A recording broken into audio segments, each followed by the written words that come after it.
This is a couple of clips of my riding ability about 8 months ago, after about 7 years of riding experience. I didn't grow up riding, I picked it up at the age of 24, having never touched a dirt bike or a motorcycle. Over the years, I got to a comfortable spot in my riding ability and never really made any strides to push myself and be faster. I was going out, having fun, and playing it safe so that I didn't get hurt. I always wished I was faster, but never made a conscious effort while I was riding to push my boundaries.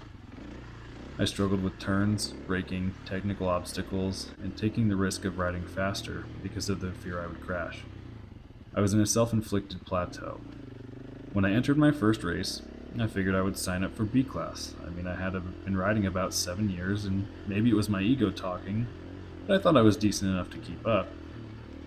I ended up being the slowest rider in the B class based off lap times. The only thing that saved me from the shame of being dead last was being stubborn enough to do one more lap on the hare scramble loop, putting me above the riders who only did the two loops.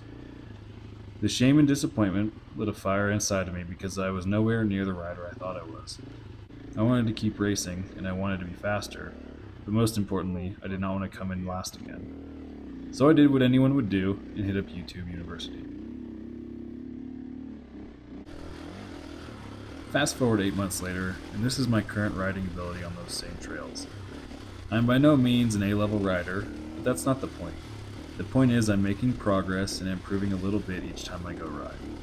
In my opinion, my riding has noticeably improved from 8 months ago. I'm faster and more confident in all areas without question. So here are some tips that I have learned and put into practice over the last 8 months that have helped improve my riding. Number one has to be bike setup. I never realized how important it was until I set my bike up for me and my personal preferences. You can't expect to improve your riding skills if you're fighting with the bike the entire ride. Get your suspension set up for you, don't rely on out-of-the-box suspension. Get it re-sprung and revalved for your body weight, riding style, and ability. Properly set your sag. You can grab a buddy with a measuring tape or a slacker tool and get your sag set to your manual specifications. When your bike is under or oversprung, it totally upsets the balance of the bike. It throws the steering geometry out of whack, which can lead to crashes, instability at high speed, and it can affect the ability for your forks to properly cycle. Get your levers set into a position of comfort. Get pegs that are bigger and wider if you have bigger feet. Get some tires you like. I personally love the IRC VE33S and my Bridgestone M5. Properly set up bike will increase your confidence to go faster and push your limits. Number two, work on your body positioning and be conscious about being in the attack position.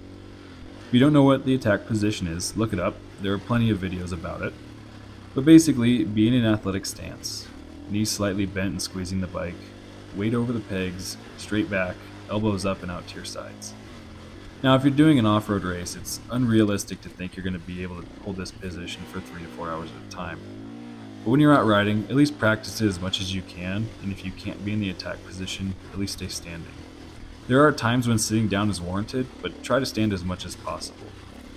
This position will help you absorb unexpected bike movements, keep you going straight through the whoops, maintain more speed through turns, and help reduce arm pump. I noticed that when I would come into turns, I would be leaning back while on the brakes and would not be getting back into that forward attack position, which would de-weight my front tire in the turn, causing me to wash out or just blow the turn because I had a lack of confidence in my front tire. I was lucky. I've always struggled with turns, and once I figured out bringing my weight farther forward to weight the suspension and push that tire into the dirt, my confidence drastically improved, which allowed me to carry more speed into and through the turn.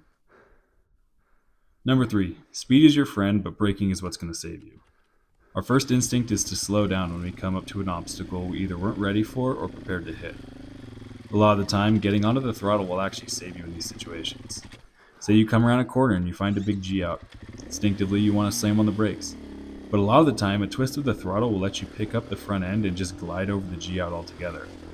Another good example is rock gardens. Instinct is to slow down and pick your way through it. If it's a legit boulder field, absolutely. But if it's softball-sized rocks, kick up a gear, lean back, and keep a steady throttle through it, sacrificing your line for momentum. So what about braking? You were probably taught to use the majority of front brake and rear brake at the same time. And most of the time, yeah, that's how you should do it. But there are times where using just the front brake or just the rear brake is more efficient. For me, if I need to check up on my speed for an obstacle, I'll only use the front brake.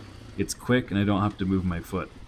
Similarly, if I'm coming up to a quick turn where it'll be just a change of direction and back on being on the throttle, I'll just use my rear brake. The quick stab, slide to steer, and then back on the throttle. This is something to play with while you're out riding. You'd be surprised how efficient it is. Number 4 is that riding is all about confidence. The more confident you are, the faster you'll ride. Period. I know it seems obvious, but it's wild how your mind will play tricks on you. This is all part of the warm-up game when you first get on the bike for the day. For me, when I lack confidence is when I'm most likely to blow a turn, or worse, have a crash. This confidence comes with seat time. I usually get to ride about 2 to 3 hours a week, which helps me warm up faster, increases my confidence, and allows me to feel safer when I'm pushing. I'm more comfortable on the bike and can focus on my flow and being proactive instead of being reactive. Let's talk about being proactive versus reactive. Being proactive means that you're looking ahead at the trail and seeing what's coming at you, relying on muscle memory to take over bike control. When you're reactive, you're looking at your front tire and reacting to what's happening to the bike after it's already happened. When you're feeling confident on the bike, you're able to get into a flow state easier. So instead of focusing on when to brake, when to twist the throttle, and your balance after hitting something on the trail, you're able to focus on what's coming up and prepping for it to allow you to get through it faster and with less effort. Number 5 is ride with faster people. I primarily ride alone, so I didn't really think about this one till I started racing. When you're racing, after the start, everyone begins to spread out and group up based on their pace. You can latch onto another rider with a slightly faster pace and try to match their speed in line. I had the biggest jump in my comfort riding fast after latching onto different faster riders throughout a 3-hour race. This also works if you go ride with friends who are faster than you. I never focused on staying on my faster friends' wheels because I thought they were so much faster than me, I'll just go my own pace and catch up when they stop. The simple shift in wanting to keep up made a big difference. Take some sections of trail and try to keep up with their speed. You'll realize that you can maintain a faster pace and keep up with them, and it's an easier way to push yourself because you can see the lines they're taking and how their bike responds to the terrain.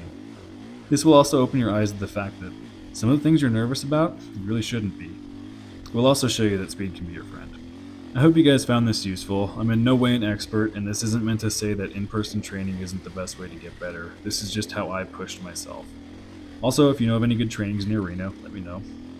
If you have any other tips or tricks, please drop them below in the comments section. Thank you guys for watching, and I'll see you on the next one.